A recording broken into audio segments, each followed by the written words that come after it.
हमारे जीवन में कई ऐसी घटनाएं होती हैं, कई बार ऐसा लगता है कि हमारे साथ अच्छा नहीं हुआ, कई बार लगता है कि ईश्वर ने हमारे साथ गलत किया है, लेकिन ऐसा नहीं है। हमारे जीवन में जो कुछ भी घटित हो रहा होता है वो ईश्वर की मर्जी के अनुसार घटित हो रहा होता है, और ईश्वर कहीं ना कहीं हमारी अच्छाई के लिए, हमारी भलाई के लिए वो चीज़ें कर रहा होता है। क्षणिक रूप से हमें ऐसा लगता है कि हमारे साथ अच्छा नहीं हुआ, लेकिन उसका दीर्घकालीन जो उनका परिणाम है वो हमारे फेवर में होता है और हमें अच्छा लगता है। इस बात को मैं एक कहानी के माध्यम से समझाना चाहूँगा। एक बार एक राजा था, वो अपने मंत्री के साथ जंगल में शिकार करने के लिए गया था। शिकार के दौरान उसके एक हाथ की एक अंगुली कट जाती है और राजा बड़ा आहत होता है कि मेरी एक अंगुली कट गई। तब मंत्री कहता है उसे कि आपके जीवन में जो कुछ भी हो रहा होता है वो ईश्वर की मर्जी के अनुसार हो रहा होता है, तो आप इसे ईश्वर की मर्जी समझकर इस सत्य को स्वीकार करते हुए जीवन में आगे बढ़िए। राजा को गुस्सा आता है और वो कहता है कि मेरे तो हाथ की अंगुली कटी है और तुम ज्ञान बांटने में लगे हुए हो। इसलिए राजा को उस मंत्री का ये जो तर्क है वो उचित प्रतीत नहीं होता है और उस मंत्री को बर्खास्त कर देता है।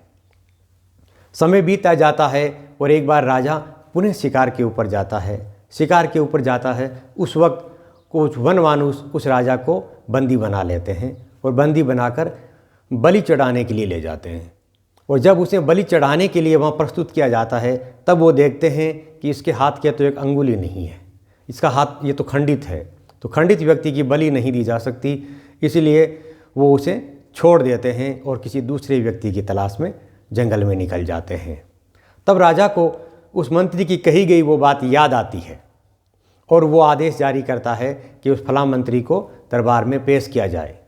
और जब उस मंत्री को दरबार में बुलाया जाता है तब वो राजा अपना पूरा वाक़या सुनाता है और अपने किए और उसके वाक़ये को सही मानता है और अपने किए हुए पर वो क्षमा याचना करता है।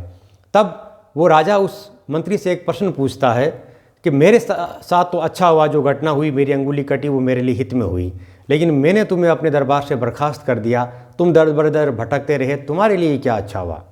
तब वो मंत्री मुस्कुराया और बोला कि अगर आप मुझे अपने दरबार से नहीं निकालते तो जब दूसरी बार भी आप शिकार करने जाते तो मैं आपके साथ चल रहा होता, आपको तो वो छोड़ देते लेकिन मेरी वहाँ बलि चढ़ा देते। इसलिए मेरे लिए तो ये बहुत अच्छा हुआ है।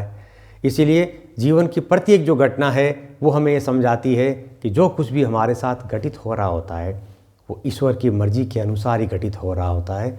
उसे स्वीकार करते हुए हमें जीवन में आगे बढ़ना चाहिए। नमस्कार।